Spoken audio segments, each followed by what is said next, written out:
شہریار اتنی جلدی جلدی سے آمیزے کو چھان رہا تھا، آدھے سے زیادہ یہ آمیزہ نیچے گر رہا تھا۔ شہریار آپ بہت تیزی سے چھان رہے ہیں جس کی وجہ سے سارا نیچے گر رہا ہے۔ آپ پلیز آرام سے چھانیں کیونکہ اب صرف یہی سامان موجود ہے۔ اگر یہ بھی ختم ہو گیا تو اس ٹائم پہ کوئی دکان نہیں کھلی ہوگی جہاں سے ہم کیک بنانے کا سامان لا سکے۔ شہریار ایک بار پھر سے شرمندہ ہوا۔ شہریار نے ایک گہرا سانس لے کے کہا، اوکے اوکے۔ پری نے اس آمیزے کو اچھی طرح سے مکس کر کے ایک برتن میں ڈال کر اوون میں رکھ دیا۔ شہریار نے ایک برتن میں گرم پانی اور اس میں 2 چمچ چینی ملائی۔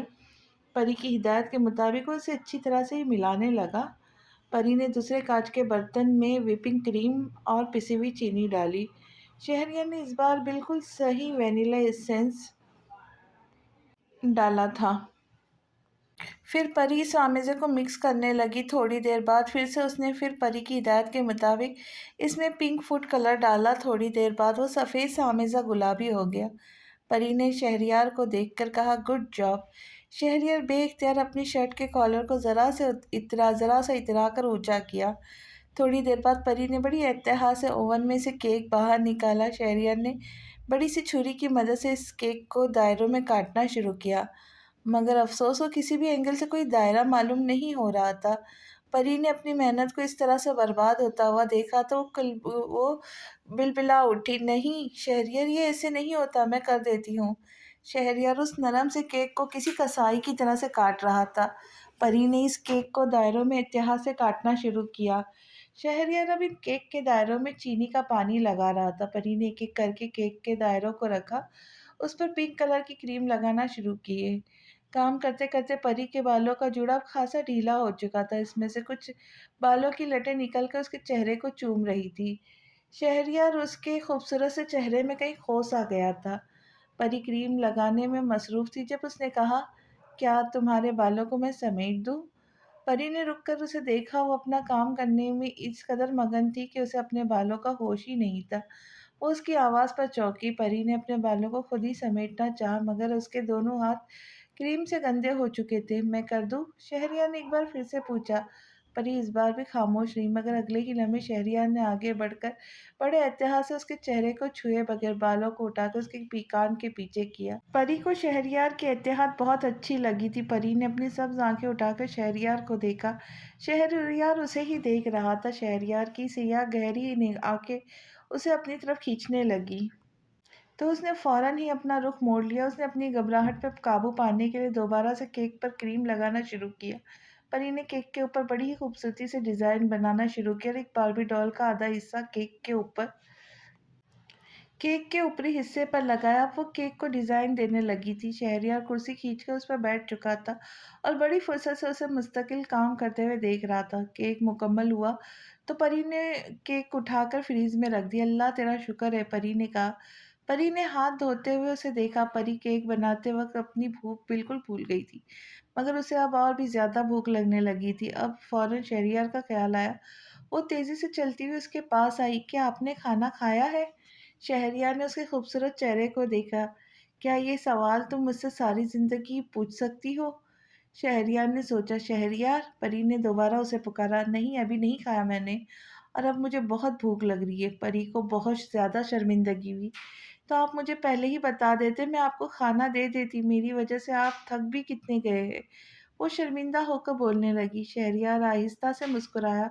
میں نہیں تھکا ہوں پری، تمہیں پتہ ہے تم نے میری ساری تھکن ختم کر دی ہے، وہ نرم سے لہجے میں کہہ رہا تھا۔ اس کا یہ نرم سا لہجہ پری کے دل کو بہت زور سے دھڑکا گیا تھا۔ میں نے کھانا لگا دیا ہے، چلے آئے کھانا کھاتے۔ تم نے بھی کھانا نہیں کھایا تھا؟ نہیں، میں سو گئی تھی، پری نے جواب دیا۔ پری، کھانا وقت پر کھایا کرو اور اپنا خیال بھی رکھا کرو۔ اس دفعہ اس کے لہجے میں ایک حکم چھپا ہوا تھا مگر لہجہ بہت نرم تھا۔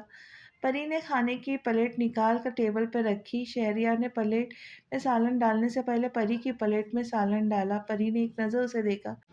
شہریار نے روٹی کا ٹکڑا آدھا پری کو دیا، آدھا خود اپنے پاس رکھا۔ پری نے اسے دیکھتے ہوئے روٹی کا ٹکڑا تھام لیا۔ گھر کی ساری لائٹ بند تھی، ہر طرف اندھیرا ہی اندھیرا تھا، صرف اور صرف کچن کی لائٹ جلی ہوئی تھی۔ ایسے میں وہ 2 لوگ کچن کی ٹیبل پر بیٹھے ہوئے تھے۔ ان کے وجود سے محبت کی خوشبو نکل کر اب دور دور تک پھیلنے لگی۔ ان دونوں نے اپنے کھانے کا پہلا ہی نوالا لیا تھا